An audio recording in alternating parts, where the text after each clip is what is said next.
You look at your balance again. It hasn't changed since yesterday, almost. Tell yourself that you'll do better next month. You always do. And yet somehow, it seems like the whole year will pass without you actually doing it. The reason why your finances behave the way they do has nothing to do with your income and everything to do with behavioral patterns that form the way you relate to your money. Think of the last impulse buy that you regretted, the coffee you hadn't really needed, the subscription you forgot about. All of these things were the results of psychological patterns that formed before you could really think about what you were doing. In the 1970s, psychologist Daniel Kahneman, working with his colleague Amos Tversky, began investigating how people made financial choices. Their findings have since revolutionized the field of economics. For all the math and hard sciences that went into it, the conclusion was simple. When it comes to personal finances, people are irrational. People think of losses and gains as equal, whereas in reality, losing $100 is much more painful than gaining the same amount brings pleasure. This is also why people hold on to losing stocks. They don't want to realize the loss. Loss aversion, according to Kahneman, is just one example of irrational thinking. When it comes to money, people are creatures of habit. Their habits, in turn, are informed by a confluence of different facts from their lives. The habits themselves are often ingrained before they even understand what they are doing. Kahneman asks the reader to think of a single financial decision that they made solely based on reason, free from psychological biases. The reason why this task is impossible is because our habits are formed long before we realize what they are doing. Decades later, another psychologist, Richard Thaler, began to examine these biases in greater detail. He noted that when it came to money, people treated different categories of money differently. The same $10 in your wallet feels like it belongs to you much more than the $10 in your bank account. In fact, you may not consider the cash in your wallet as part of your bank account at all. People budget differently based on where the money is and how they got there. This concept is called mental accounting, and it is another example of people being irrational when it comes to finances. What does any of this have to do with you and your finances? Everything and nothing, really. When it comes to habits, most of us only know the ones we already have. They are formed by the people we love and the events we cannot unlive. Ask most people when they learned to budget, and they will tell you that it was when they graduated from college or university and had to start managing their own finances on their own. However, that is not actually when it happens. The financial habits we learn as adults are informed by the examples we saw as children.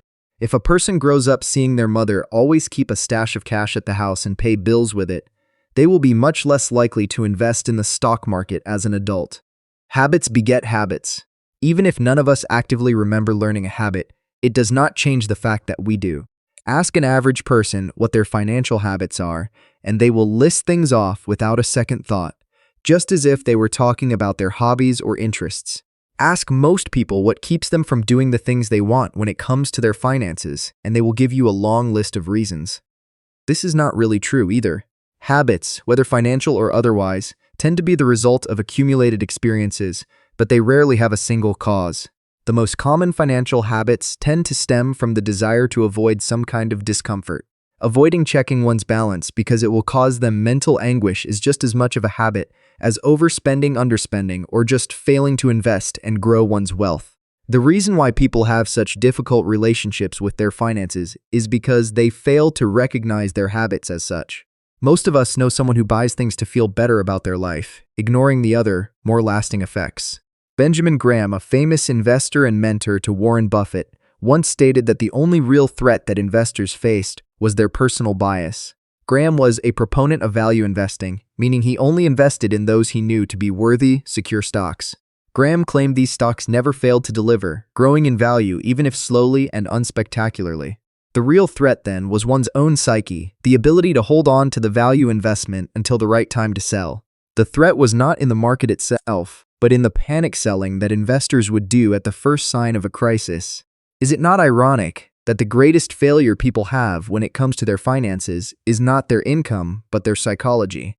In the simplest terms, it really has everything to do with how we were raised. We see our parents' habits and adopt them as our own. We experience things that teach us to associate certain behaviors with certain results, and then repeat them over and over. The only way to break out of it is to recognize that we are doing it in the first place.